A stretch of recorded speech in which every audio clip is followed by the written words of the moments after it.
Okay, I'll just show you how to set the sat nav in this BMW Z4. So from any screen, we'll click on nav. You get the screen like so. If we just knock that across, the menu comes across. So you knock the eye control across to the left hand side of the car, and then we just navigate to destination input. There we go. It's on postcode there, but if it's not, just turn the eye control onto postcode, click postcode, and then it's got the thumb wheel, which is great.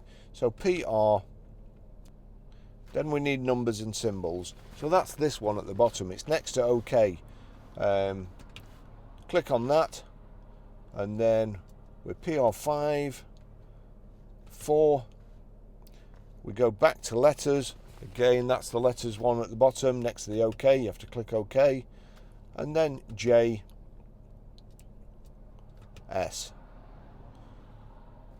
PR5 4JS, Preston, Lancashire, Wantleydale. It's the same thing. Click Wantleydale. That's it. Then turn the wheel down to accept destination if that's okay. Click on accept destination. Click on start guidance.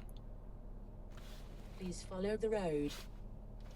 That's it. It's as simple and easy as that.